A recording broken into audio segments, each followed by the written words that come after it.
그러니까 우리가 말이죠. 저는 시대가 달라졌다라는 것을 알아야 돼요. 예. 시대가 달라졌다라는 것을. 그래서 이미 우리 당원들은요. 시대가 달라지면서 이 당이 확장할 수 있다라는 것을 다 알고 있어요. 그래서 뭐냐 하면 정의와 관련된 것.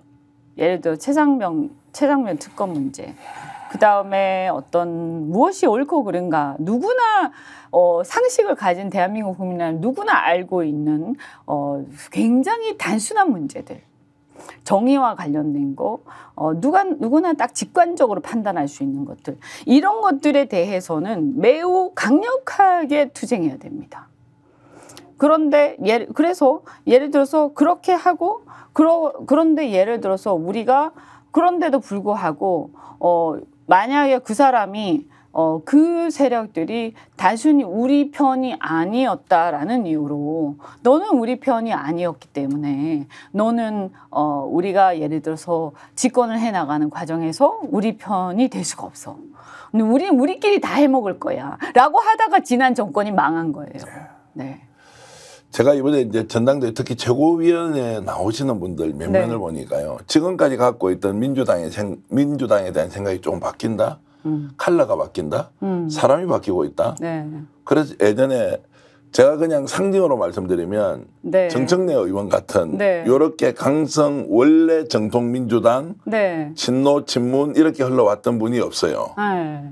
윤석열 정권의 포각과 폭정에 맞서서 열심히 싸우던 분들이 오히려 전체적으로 선거 캠페인을 주도하는 것 같고 네. 야 여기에서 누가 1등 하겠어? 네. 이런 느낌이 있으니까 이현주 의원 계시죠. 전현희 의원 계시죠. 그리고 저 이성윤 이제 검사장 의원도 계시죠. 이런 분들이 지금까지 우리가 봐왔던 일반적인 컬러하고 좀 다른 컬러다. 이제 이런 생각이 들어서 야 이번에 전당대회 매우 재밌겠다 이런 생각을 했거든요. 네. 자, 몇 등 정도 목표는 하고 있습니까? 1등 해야죠. 1등. 네. 아, 지금 그래야 민주당이 바뀌었다고 민주당이 생각할 거예요. 그래야 민주당이 변화했다는 상징이 될 겁니다. 이번에 그러면 8.18 전당대회에서 네. 관통하는 키워드는 어떤 것이겠습니까? 민주당 전당대회에서 최고위원 네. 경선은요? 그거야 이제 조금씩 다를 텐데요. 저는 만약에 제가 성적이 좋으면 그것은 변화가 되겠죠. 엄청날 것 같은데요. 그렇죠. 1등을 하게 된다면. 그거는 진짜 엄청난 변화 예. 상징하죠. 그러니까 민주당에서. 그리고 이제 일단 그래서 매연 확장도 되고요. 예. 그렇죠? 그다음에 저는 일단 세대가 달라요. 세대. 그러니까 그동안 많은 사람들이 97세대를 말을 해왔죠. 그런데 지금까지 민주당에서 97세대를 외쳐온 사람들은 이 연령은 97세대였지만 그 문화나 정서는 사실상 86세대였거든요. 근데 제가 본격적으로 97세대의 문화와 정서를 갖고 있는 정치인이거든요. 그리고 오히려 어떤 면에서는 저는 연령이 97세대이고 문화와 정서는 약간 MZ세대에 더 가까운 사람이잖아요. 그죠? 네. 그러니까 본격적으로 제가 이제 세대 변화의 시작이 되는 거죠. 민주당에서. 대체로 이런 이제 느낌으로 의정 활동을 하고 있는 171명 민주당 국회의원 중에서 좀 그런 분들이 좀 계십니까? 제가 이제 이렇게 보면 이제 제가 의원들하고 다 친하진 않는데요. 저는 민주당이 좀 변화하길 바라는 네. 마음이죠. 그래서 제가 그 매연 확장과 관련해서 그 영남 얘기를 또 했거든요. 영남 얘기는 제가 이제 사실은 이재명 대표한테 직접 부탁을 받았어요. 그래서 최고위원이 되면 그 부분에 대해서 각별히 신경을 써서 좀 같이 함께 하자 이렇게 말씀을 하셨거든요. 나름대로 영남 지역은 어떻게 해서 민주당이 외연을 확대해야 한다 이런 과제를 갖고 계십니까? 그러니까 그것은 이제 앞으로 이제 대표하고 긴밀하게 상의하면서 제가 전폭적으로 거기에 지원을 하기로 했어요. 그런데 제가 약간 놀란 것은 이현주 의원이 이제 출마 기자회견을 할 때 그 전까지는 설마 출마하겠나 삼성 국회의원에 이제 중요한 일을 많이 하셔야 되고 또 당에 들어온 지도 이제 복당이긴 하지만 어쨌든 몇 년 시간이 이제 지났으니까 내부에서 뭔가 좀 숙성의 과정을 좀 거치지 않겠느냐고 했는데 전격적으로 출마를 하셨더라고요. 네. 혹시 당대표하고 사전에 교감을 했다거나 이런 것이 있는지 두 번째 출마를 했다면 어떤 연유에서 이 시점에 이현주가 나와야 된다 이렇게 결심을 하셨는지요? 교감이야 뭐 있죠. 예, 예. 몇 번 뵀고요. 예. 그거는 뭐 근데 뭐라고 자세히 말씀드리긴 그렇고, 근데 대표는 빨리 나오는 게 좋다라고 생각하시더라고요. 실제 조언을 해주셨네요. 예. 나올 거면 빨리 나오는 게 좋다. 어차피 이것은 당직이니까. 예. 그건 제 생각하고 같았고요. 그러니까 이게 원내직이라면 좀 다르죠. 그죠? 의원들하고의 관계가 중요하니까. 당직이니까 당원들하고 관계가 중요하잖아요. 근데 당원들은 제가 빨리 나오기를 바라셨거든요.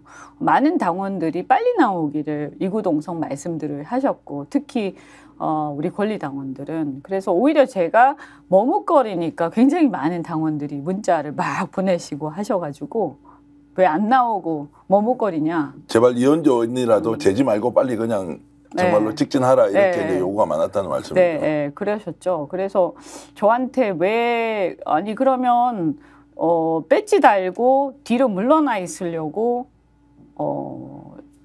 왔단 말이냐. 네. 그러니까 제가 당원들한테 한 수 배운 게요. 의원들과 당원들이 최고위원을 바라보는 시각이 다르다. 네. 이걸 알았어요. 저는 그러니까 저조차도 굉장히 기득권적인 사고에 젖어 있더라. 그래서 그러니까 의원들은 최고위원을 어떻게 인식하냐면 최고위원을 감투로 생각하죠. 네. 그러니까 너는 지금 들어온 지 얼마 안 되니까 찌그러져 있어 이거잖아요. 그죠? 그걸 감투로 생각하기 때문이에요. 그죠? 자리로 생각하니까. 그런데 당원들은 권리당원들은 어떻게 생각을 하시냐면 그것을 책임과 역할로 생각하시더라고요. 그러니까 네가 지금 일하려고 들어와 놓고 왜 아무것도 안 하고 앉아 있는 거야. 네. 네. 자, 그래서 이제 지금 250만 당원은 이번 8.28 전당대회에서 어떤 걸 지금 당에 요구하고 있습니까? 윤석열 정권 잘 싸워달라, 어떤 식으로 정리해달라, 뭐 이런 쪽입니까? 아니면 다른? 제일 큰 거는 잘 싸워달라라는 거고요. 그러니까 뭐 찬밥 더운 밥 가리지 마라 이런 거고, 일단 앞장서라 모든 면에서 이런 게 있는 거고요. 그 앞장서는 데 있어서 뭐 싸운다라는 게 여러 가지가 있겠지만 뭐 무조건 싸우는 것만 있는 건 아니죠. 아까 말씀드린 것처럼 매연 확장도 싸우는 거 아닙니까? 그리고 예를 들어서 싸운다라는 면에서도 제가 할 역할들이 있는 거죠. 예를 들어서 국민의힘 그랬을 때 그러면 누구가 어떻게 한다라고 했을 때 그 누구가 어떻게 한다를 가장 잘 알고 있는 사람이 저잖아요. 네. 그 누구가 무엇을 어떻게 하고 있는가에 대해서 그 이면을 제일 잘 알고 있는 사람이 저잖아요. 그런데 왜 제가 그러니까 뒤에 물러나 앉아가지고 뻔히 다 알면서 가만히 있는 게 좋은 것인지 그런 거 아닙니까? 그리고 이재명 대표 옆에 앉아서 그것을 그때그때 얘기해 주는 게 제가 할 역할이라고 저도 생각이 들더라고요. 그러니까 이런 말씀을 들으면서 저는 이제 입당을 하고 당적을 바꾸면서 민주당으로 복당한 뒤에 출마하고 이런 과정을 지켜보면서 잘 적응을 하겠느냐 이런 생각이 막연하게 들었는데 오늘 이제 출마를 하고 또 막상 민주당이 앞으로 가야 할 길이 무엇인지를 생각해 보니까 그때도 신의 한 수였는데 이번 최고위원 출마도 역시 신의 한 수가 될 가능성이 높다 이런 생각 드는데 시청자 여러분은 어떻습니까? 지금 스픽스는 말하는 언론입니다. 대세는 유튜브, 그중에서 스픽스. 좋아요, 댓글, 구독, 알림 설정. 여러분이 저희를 사랑해 주시고 우리가 여러분을 사랑하는 4가지 방법입니다.